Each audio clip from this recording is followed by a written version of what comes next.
তৈরি করে দেবে সেই আমার ভগবান। ঠাকুর নিচে নামলেন কেন? যে ধন দিতে ধরণীর বুকে এসেছিলেন তা আমরা কিন্তু কেউ গ্রহণ করছি না, কারণ আমরা যার যার রক্তের দাবি ধরে কেউ ধরি না কারো ধার, রক্তের দাবি শক্ত করে কেউ ধরি না কারো ধার। আমরা বলছি আমার ধর্মটা বড়, আমরা বলছি আমার ধর্মটা বড়। বলিতে পারো কেহ, বলিতে পারো কেহ কৃষ্ণ আর হরিতে কবে কোথা দেখিয়াছ মারামারি করিতে? তাহলে আমরা কে বিচার করার? যদিও প্রাসঙ্গিক ক্রমে কথাটা বলতে হয়, বলে হরিচাঁদ ঠাকুর শূদ্রের ঘরে এসেছে। নমশূদ্রের ঘরে কি ভগবান আসে নাকি? ভগবানকে বিচার করার ক্ষমতা আমার আছে নাকি? গীতা সাক্ষী দিচ্ছে, সনাতন ধর্মের যে মূল গ্রন্থ সাক্ষী দিচ্ছে যে প্রতি যুগে যুগে আমি আসি, ধর্ম সংস্থাপনার্থায় সম্ভব। আমি যুগে যুগে প্রতি যুগে আমি আসি, যখন যতটুকু দরকার ততটুকু পরিমাণ নিয়ে ক্ষমতা নিয়ে আমি আসি লীলা করার কারণে। কিন্তু কোনো ভক্ত যদি আমাকে অজ্ঞানবশত সমালোচনা কটূক্তি করে, তৎক্ষণাৎ আমার চরণ থেকে কোটি জন্ম দূরে সরে যায়। গীতার এই কথাটা যদি সত্য হয়, তাহলে আমরা কাকে নিন্দা করছি, কাকে হিংসা করছি, কাকে ছোট বলছি? আমাদের অন্তরে একটু ভয় জাগে না যে গীতাতে এই কথাটা স্বর্ণাক করে লেখা আছে? কাহারও, হরিচাঁদ ঠাকুরও বলেছে দ্বাদশাজ্ঞার মধ্যে, কাহারও ধর্ম নিন্দা করিও না। আমি যদি অন্য কাউকে নিন্দা করি তাহলে তো আমাকেই নিন্দা করা হচ্ছে, কারণ সর্বভূতে সর্বং খলিদং ব্রহ্ম, সবার মধ্যে একই বিষ্ণু সত্তা, হরি সত্তা, গোবিন্দ সত্তা বিরাজ করছে। আমি কাকে হিংসা করছি? তাই ঠাকুর নিচে নামলেন। যে ধন দিতে ধরণীর বুকে এসেছিলেন, কিন্তু মানব জাতি কোনো যুগে গ্রহণ করেননি। এ ধন তুলনা রহিত, অবর্ণিত বেদাগমে। এই ধনের কোনো তুলনা হয় না। অশ্বিনীকর্তা লিখেছেন এই পথখানা।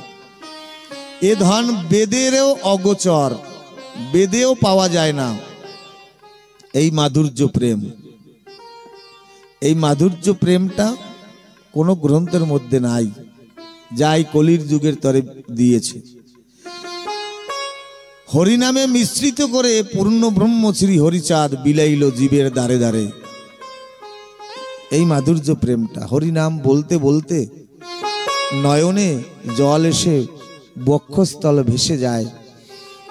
মানুষ তখন, জীব তখন বিচার করে না, সেই বিচারের ঊর্ধ্বে চলে যায় যে আমি একজন কৃষ্ণ ভক্ত, আমি একজন হরিবোলা, আমি একজন অনুকূল ঠাকুরের ভক্ত, আমি একজন সত্যানন্দ ঠাকুরের ভক্ত। ওই বিচার শক্তি লোপ পেয়ে যায়। এই মাধুর্যের প্রেমের অশ্রু যখন এই গঙ্গা যমুনা থেকে বহির্গত হয়, এই মাধুর্য প্রেমটা কলিযুগে প্রাধান্যতা দিয়েছে ঠাকুর আমার। বলছেন, এক হরি নাম মধ্যে গুণ দিয়ে সব, নিচু জনে করাইব পরম বৈষ্ণব। আজকে যে প্রকৃত বৈষ্ণব সে কখনো নিন্দা করবে না। আমি বলছি না বৈষ্ণবদের অবজ্ঞা করছি না।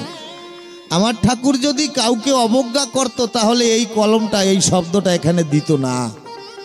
এক হরি নাম মধ্যে গুণ দিয়া সব, নিচু জনে করাইব পরম বৈষ্ণব, এই বৈষ্ণব শব্দটা দিত না। ওখানে তো লিখতে পারতো নিচু জনে করাইব পরম মতুয়া। তাহলে ঠাকুর বৈষ্ণব অবজ্ঞা করেননি। যেহেতু ঠাকুর এসেছেন বৈষ্ণবের ঘরে, রামাকান্ত বৈরাগী আশীর্বাদে যশবন্ত অন্নপূর্ণার ঘরে আমার হরিচাঁদ ঠাকুর এসেছে, তিনি কি করে বৈষ্ণবকে নিন্দা করবেন? কিছু সংখ্যক মানুষ আছে যারা সমাজে মানুষকে ভাগাভাগি করে রাখতে চায়, কারণ ব্রিটিশ সরকার চলে গেছে, একটা নিয়ম দিয়ে গেছে যেটা ইংলিশে বলে ডিভাইড অ্যান্ড রুল। যতটা পারবে ভাগ করে রাখবে, তাহলে তোমার ব্যবসাটা ভালো চলবে। কিছু কিছু কুচক্রী ধর্ম নামে ব্যবসায়ীরা আছে, তারা এই ডিভাইড অ্যান্ড রুলকে ব্যবহার করে। একজনার বিষ আর একজনার কানে ঢুকিয়ে দেয়। তবে মহাজন বলছে 1 চামচ বিষ যদি গ্লাসে গোলানো হয়, তাহলে ওইটা যদি কেউ পান করে একটা মানুষ জীবন হত হয়ে যায়, জীবন ত্যাগ করে। ওই 1 চামচ বিষ যদি বালতিতে গোলানো হয়, সেই বালতি যদি চাষাবাদের খেতে সেই ছিটিয়ে দেওয়া হয়, কীট পতঙ্গ সকল মরে যায়। ওই 1 চামচ বিষ যদি সমুদ্রে গোলানো হয়, তাহলে কিন্তু বিষটাই মরে যায়, বিষের কোনো অস্তিত্ব থাকে না। কারণ অথই বাড়ি যেখানে 1 চামচ বিষ সেখানে কি করবে? তাই এই দৃষ্টান্ত, কারণ দৃষ্টান্ত না এলে সিদ্ধান্তে পৌঁছানো যায় না। হরিচাঁদকে আমরা অবজ্ঞা যদি করি, আমার কি অস্তিত্ব আছে? হরি প্রেম সাগরে তোমার কোনো অস্তিত্ব থাকবে না। তুমি যতই বিষক্রিয়া মানুষের কর্ণে পাত করো, ঢালো, তুমি ওই বিষের মতন। এই হরি প্রেম সাগরে যখন তুমি আসবে, সাধু সঙ্গের বাজারে যখন আসবে, তখন তোমার ওই বিষের বিষত্ব নষ্ট হয়ে যাবে। হরিনামের এমনই গুণ। তাই বলছে, 1 হরি নাম মধ্যে গুণ দিয়ে সব নিচু জনে করাইব পরম বৈষ্ণব। আর একটা গুণ ঠাকুর দিয়েছে, কি? ধর্ম নহে দূরে কোথা, ঘর ছেড়ে খোঁজো বৃথা। আপনার ঘরে ধর্ম আছে ঘুমাইয়া, পবিত্র চরিত্র রেখে সত্য বাক্য বল মুখে, হরি বলে ধর্ম বাতি লহ জ্বালাইয়া। আমরা ধর্ম বাহিরে খুঁজছি, ভুল।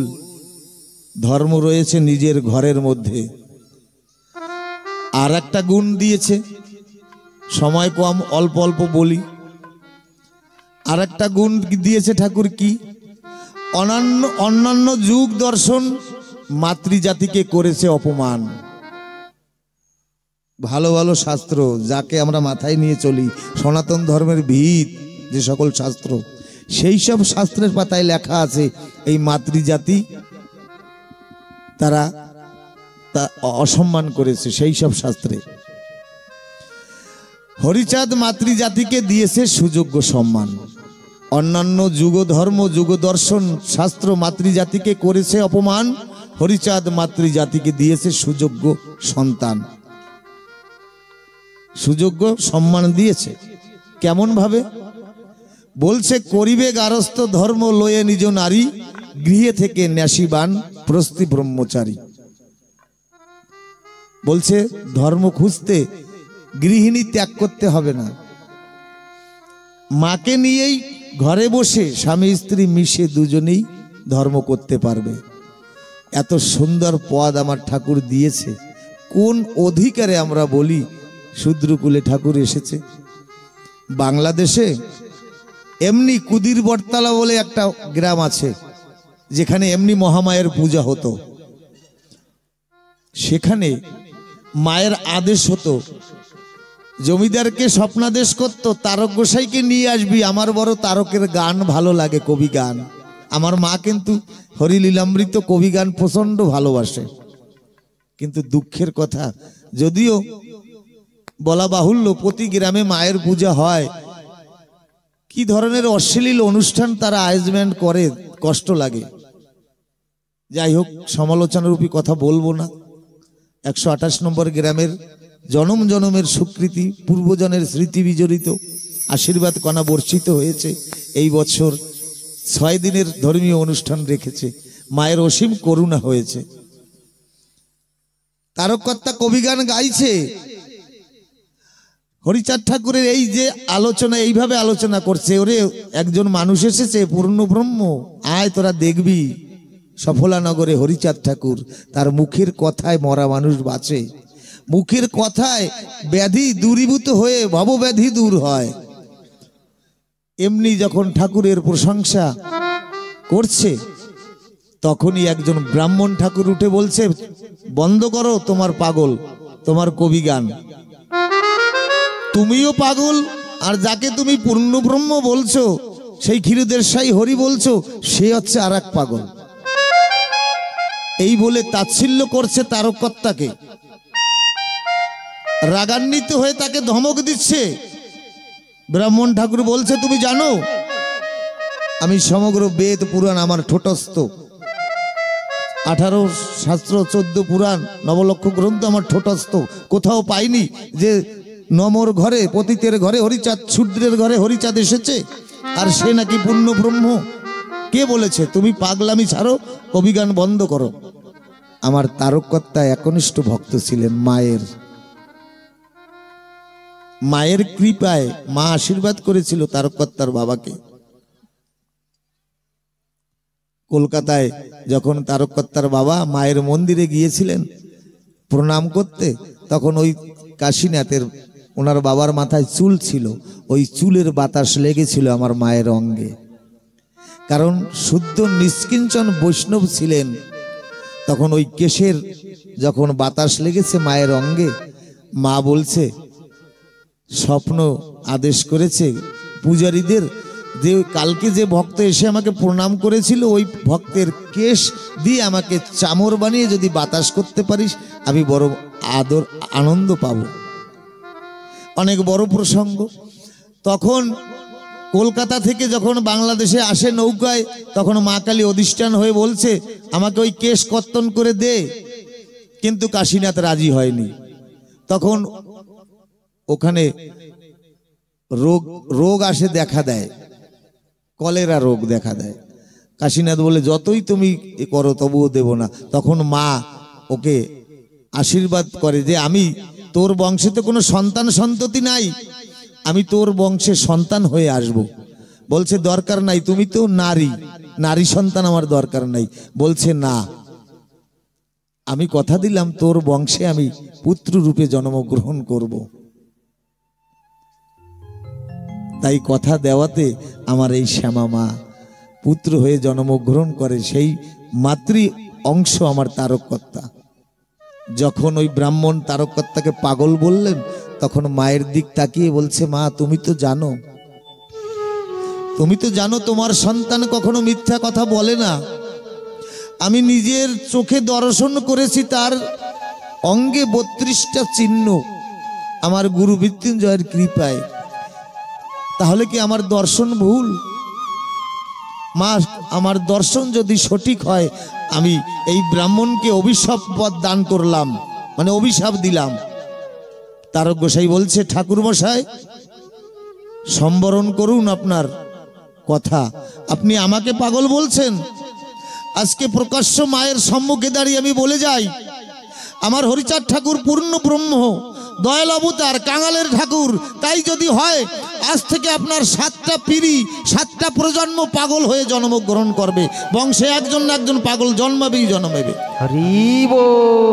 এখনো আছে। প্রমাণ যদি করতে চান, পশ্চিমবঙ্গে নবদ্বীপে যাবেন, নদিয়া জেলায় যাবেন, সেখানে সেই ঠাকুর ব্রাহ্মণ ঠাকুরের বংশধররা এখনো আছে। 5 জনম চলছে, আরো 2 জনমে, প্রতি জনমে এক একজন মানুষ পাগল হয়। সেই ব্রাহ্মণ ঠাকুর তো চলে গেছে। এখন যারা আছে, কোথাও যদি এমনি মহোৎসব, সাধু সভা, বৈষ্ণব সভা হয়, সেখানে গিয়ে চরণ ধুলি, ভিক্ষা চায় যে সেই দিনে আমি ভুল বুঝেছিলাম, আমি বুঝতে পারিনি। আমার পূর্বজ যারা, তারা অহংকারের আভিজাত্যে হরিচাঁদ ঠাকুরকে তারা অবজ্ঞা করেছিল। হে হরি ভক্তগণ, হে কৃষ্ণ ভক্তগণ, তোমরা একটু কৃপা করো যে আমরা সেই অভিশাপ থেকে যেন মুক্তি পাই। এই বলে তারা মহোৎসবে হরি ভক্তের চরণ ধুলায় গড়াগড়ি করে আর ভিক্ষা চায়। আমরা এমন কোনো অপরাধ করব না যে কোটি জন্ম কৃষ্ণের চরণ থেকে, কোটি জন্ম হরির চরণ থেকে, কোটি জন্ম অনুকূল ঠাকুরের চরণ থেকে দূর হয়ে যায়। তাই এই অহংকার মানুষের ধর্মকে নষ্ট করে। অহংকারের সব থেকে বড় প্রতীক, সব থেকে বড় চিহ্ন 3-4 যুগে, তার নাম হলো রাবণ। ত্রিলোক বিজয়ী রাবণ। এই রাবণ যখন যুদ্ধে হেরে যায়, শেষ নিঃশ্বাস শেষ প্রহার গুনছে, তখন রাম লক্ষ্মণকে বলছে, অনুজ ত্রিলোক বিজয়ী ধরাশায়ী হয়ে গেছে, বিদায় লগ্নে তুমি গিয়ে তার কাছ থেকে কিছু জ্ঞান অর্জন করো। লক্ষ্মণ এসে বলছে, শুনেছি রাবণ তুমি নাকি ত্রিলোক বিজয়ী, তাহলে তুমি এখন এই মৃত্যু সজ্জায় কেন? রাবণ চোখের জল ছেড়ে দিয়ে বলছে, আমি দয়াল রামকে, প্রভু রামকে বনবাসী রাম ভেবেছিলাম। আমি ব্রহ্মার কাছে বর চেয়েছিলাম, জগতে কেউ আমাকে নিধন করতে পারবে না। এই বানর আর মানুষকে রেখে দিয়েছিলাম তুচ্ছ মনে করে। তার কারণ আমি ভেবেছিলাম বানর আর মানুষ তো আমার আহার, ওরা আমাকে কি মারবে। তাই এই বরটা আমি চাইনি ব্রহ্মার কাছে।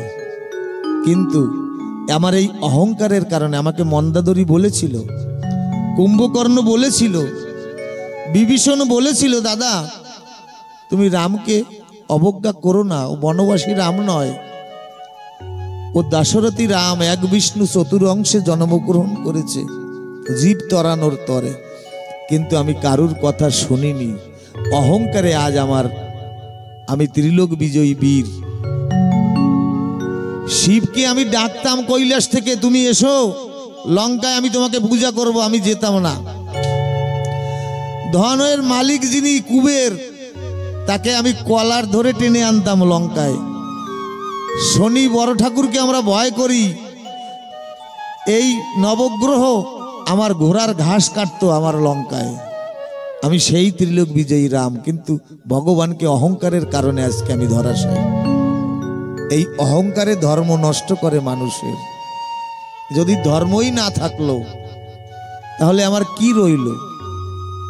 তাই অহংকার আমরা চেষ্টা করব, সবার কাছে অনুরোধ করব, চরণ ধরে মিনতি করব, অহংকার যাতে দূর হয় অনুরোধ করব। কেউ মনের ভুলেও সাধুগুরু অবজ্ঞা করব না, তাহলে আপনার ইহকাল পরকাল সকল ধর্ম নষ্ট হয়ে যাবে।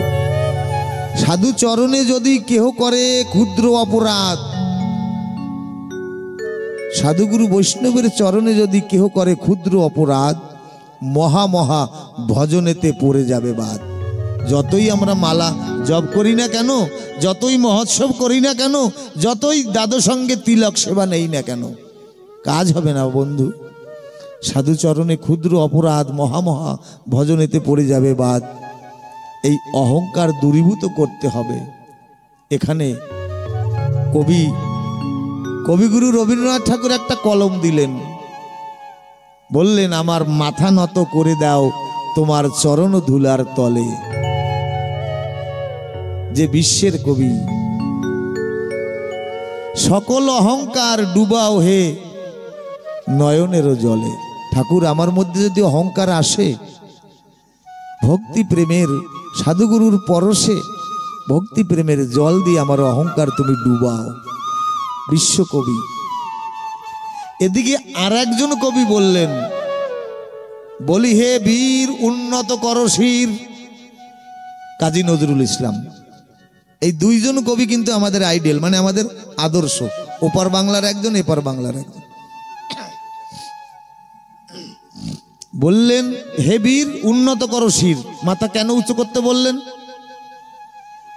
বলছেন, যেখানে ধর্মের অবক্ষয় সেখানে মাথা উঁচু করো। যেখানে মাতৃজাতির অপমান সেখানে মাথা উঁচু করো। আজকে গর্ভে চক্ষু ভরিয়াও আসে জল, এই গ্রামের সেই বীরগণ কিন্তু মাথা উঁচু করেছে, যাদের অসংখ্য প্রেরণায় পরিশ্রমের কারণে এই মহামায়ার পুজো উপলক্ষে এত বড় অনুষ্ঠান হতে চলেছে। তারা সকল অহংকার ভুলে তারা কিন্তু মানুষের কল্যাণের তরে নিজের পরিশ্রম, নিজের জীবনকে উৎসর্গ করে দিয়েছে। তাই এখানে মাথা উন্নত করে বলেছে। তাদের মনে অহংকার নাই, গর্ব আছে। এই অহংকারের সব থেকে বড় চরিত্র এই রাবণ। রাবণ এই বলে শেষ নিঃশ্বাস ত্যাগ করলেন। বনে ঋষি মুনিরা প্রভু রামের আশায় বসে আছে, রাম দয়াময় আসবে। কেউ অনাহারি থেকে রামকে ডাকছে, কেউ জলাহার করে রামকে ডাকছে, কেউ বায়ু ভক্ষণ করছে। বলে এই বাণী শুনো সবে ভক্তগণ, আমি যাহা জানি। নমশূদ্র কুলে জন্ম হয়েছে আমার, তবু বলি আমি নহি নমর একার। দলিত পীড়িত যারা দুঃখে কাটে কাল, শুষ্ণে শুষ্ণে বলে যত জলচল। শিক্ষাহারা দীক্ষাহারা যবে নাহি ঘরে নাহি ধন, এই সবে জানি আমি আপনার জন। ঠাকুর বলছে দিন দুঃখী যত ভাই আছো এ দেশে, একভাবে চলাফেরা থাকো এক বেশে। আমাদের ভাই বন্ধু আর কেহ নাই, ভাই ভাই সব ভাই হরে এক ঠাই। করিদল হতে এই শিক্ষা লও ভাই, একসাথে শোয়া বসা চলাফেরা চাই। ঠাকুর বলছে একসাথে আমরা এক হই, একসাথে চলাফেরা করি, একসাথে সুখ দুঃখ বন্টন করি, তাহলেই তো মানব জীবনের এই প্রকৃত যে অর্থ তাই নেমে আসবে। এভাবে ঠাকুর আস্তে আস্তে যখন দীর্ঘ 200 কিছু বছর অতিবাহিত হয়েছে, ঠাকুর ধরা পড়ে অবতীর্ণ হয়েছিলেন। আজ সারা বিশ্বে মতুয়া ধর্মের একটা আলোড়ন সৃষ্টি হয়েছে। সকল জায়গায় মতুয়া ধর্মের ভাবধারাটা ছড়িয়ে পড়েছে। কেউ কেউ মেনে নিচ্ছে, কেউ কেউ মানছে না। আমি যদি আমার ঠাকুরকে না মানি তাতে ঠাকুরের কিছু যাবে আসবে না, কিন্তু আমার যাবে আসবে। এমনি ঠাকুরের আবির্ভাবের অগ্রদূত শ্রীমৎ রামাকান্ত গোস্বামী ছিলেন। রামাকান্ত নামে সাধু পরম উদার, এই রামাকান্ত ঠাকুরের পূর্বজ। নমশূদ্র কুলে জন্ম মুগ্ধবা ঘর, সন্দীপানি দাপরে ত্রেতায় বিশ্বামিত্র, কলিকালে গঙ্গাদাস পণ্ডিত সুপাত্র। ভারতী গোসাই শক্তি হইয়া মিশ্রিত, মুগ্ধবা রামাকান্ত হইল উদ্ভাসিত। তাহাতে মিশ্রিত হলো বাসুদেব শক্তি, স্নেহ ভাবে বাসুদেবে করিতেন ভক্তি। এই রামাকান্ত বাসুদেবকে নিয়ে বেড়াতেন, যে বিশ্বের মালিক। বাসুদেবে সমর্পী আত্মস্বার্থ আর ব্রজের মাধুর্য রসে করিত মমতা। বাসুদেবকে ব্রজের মাধুর্য রস সদা ছিল সে সাধুর উত্তরানয়ন, শিবনেত্রে প্রায় যেন আরোপে লক্ষণ। কখনো কখনো সাধু বেড়াইতে সেত, কোনো কোনো ঠাই গিয়া উপনীত হতো। সর্বদা থাকিত সাধু মহাভাব লয়ে, কোনো কোনো ভাগ্যগণ দয়া প্রকাশিয়ে। যদি কোনো পুত্রবতী সতী নারী পেত, মা বলিয়া দুগ্ধপান তাহারও করিত। কেমন বাসু ছিলেন! এই বাসুকে নিয়ে রামাকান্ত নগরে নগরে ঘুরতেন, মায়েদেরকে দিতেন, বলতেন এই বাসুকে নিয়ে মাগো যে যা বাঞ্ছা করো সকল আমার বাসু পূর্ণ করবে। সত্যি বাসুকে যে যে মায়েরা নিতেন, যে যে বাবারা মানসা করতেন, সকল বাসনা এই বাসু পূর্ণ করত। সদা বলি বর দিত, যাহা বলি বর দিত তাহাই ভলিত। বাক্যসিদ্ধ সাধকের যাহা মনে নিত। সাধুর সঙ্গেতে ছিল বাসুদেব মূর্তি, কবু সখ্য ভাব কবু ব্রজ ভাব আরতি। ধূপ দীপ নৈবেদ্যতে আন্দু আতপ তণ্ডুলে, পূজিতেন রম্ভা দুর্বা তুলসী দলে। বাসু নিত্য নিত্য ফুল তুলে তুলে দুর্বা তুলসী দিয়ে পূজা করতেন। নিবেদিয়া করিতেন ভোজন আরতি, বাসুদেব খাইতেন দেখিত সুমতি। মূলা থোর মোচা কাঁচা রম্ভারো ব্যঞ্জন আতপের অন্ন দিত না দিত লবণ, ছোলা ডাল মুগ বুট গোমুখ চাপড়ি তৈল হরিদ্রা বিনা ঘৃতপক্ষ বড়ি। বাসুকে কেমন ভাবে খাওয়াতেন তাই নিদর্শন করছেন। ভোগ লাগাইয়া সাধু আরতি করিত, বাসুদেব খেত তাহা চাক্ষুষ দেখিত। রামাকান্ত কেমন ভক্ত, ঠাকুরকে অন্ন দান করে বলতে ঠাকুর খাও, ঠাকুরকে ভোজন আরতি শোনাতেন, বলতেন এসো প্রেমের ঠাকুর, ওগো প্রাণের ঠাকুর কি দিয়ে পুজিব তোমারে, পূজা কেমন হয়, ওগো প্রেমের ঠাকুর কি দিয়ে পুজিব তোমারে, আমি তোমায় কি দিয়ে পূজা করতে পারি, আমার শুধু আছে এই ব্যথা ভরা নয়নের জল। তাই রামাকান্ত নয়নের জল দিয়ে ঠাকুরকে পূজা করতেন। ঠাকুরকে বলতেন ধরো ধরো প্রসাদেরও থালা, নিজ হাতে খেয়ে পুরাও মনের জ্বালা। রামাকান্ত বলতেন ঠাকুর তুমি এই বিশ্বের মালিক, তোমাকে কেমন ভাবে খাওয়াতে হয় তা তো জানি না, আমার শুধু আছে নয়নের জল তাই দিলাম। আমার বাসু তাই খেত। বাসুদেব খেত তাহা চাক্ষুষ দেখিত, দেখতে পেত। একদিন গ্রামবাসী বিপ্র একজন, গ্রামের একজন ব্রাহ্মণ, বাসুদেব ভোগ রাগ করিল দর্শন। গ্রামের একজন ব্রাহ্মণ এসে দেখে বাসুদেবকে রামাকান্ত খাওয়াচ্ছে, প্রসাদ দিচ্ছে। ক্রোধ করি বলে বিপ্র এ কোন বিচার, শূদ্রের কি আছে অন্ন ভোগ অধিকার।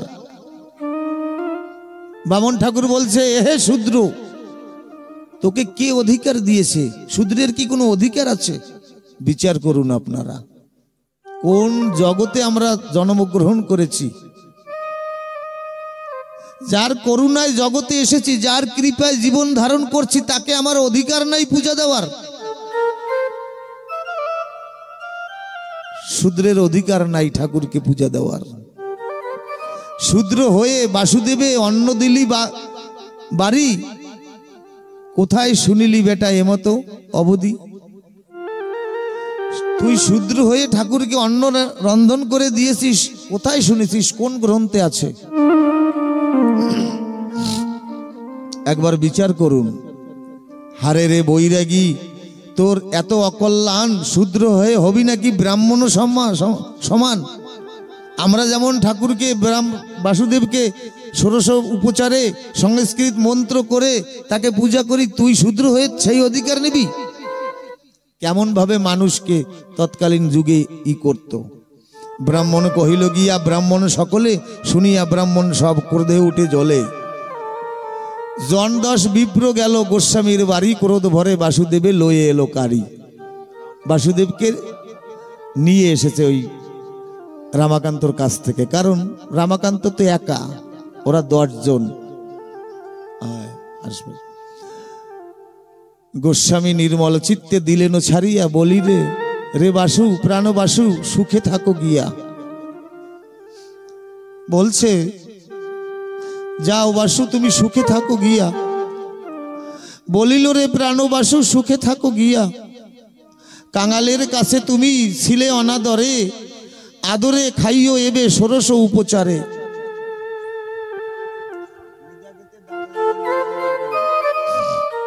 বলছে বাসু তুমি যাও, আমি তো তোমাকে থোর মোছা দিয়ে রন্ধন করে খাওয়াতাম, তুমি ব্রাহ্মণের কাছে গিয়ে ষোড়শ উপচারে খাবে। ভালো হলো ব্রাহ্মণেরা লইল তোমাতে, সুখেতে থাকিবে এবে খাটটারও উপরে। দুঃখিত দরিদ্র আমি, কপর্দক নাই, বহু কষ্টে থোর মোচা তোমাকে খাওয়াই। তদি দুগ্ধ ঘৃত মধু পায়েস পিষ্টক, লুচি পুরি মন্ডা খেও যাহা মনে লয়। বাসু তুমি যাও, যাও খাও বিপ্রের নাহি অপমান, আমি অজ্ঞ নাহি জানি তোমাতে পুজিতে, এখন পুজিবে তোমা মন্ত্রের সহিতে, যেখানে সেখানে থাকো তাতে ক্ষতি নাই, তুমি যেন সুখে থাকো আমি এই চাই। হে বাসু তুমি যাও, তুমি আমাকে যে দাগ লাগিয়ে চলে গেছো, আমি জনম ভরে সেই দাগ চোখের জল দিয়ে ধৌত করব, পথে পথে নগরে নগরে ভিক্ষা মাগবো, আর সেই দাগ নয়ন জল দিয়ে ধৌত করব। ওরে নিদাগেতে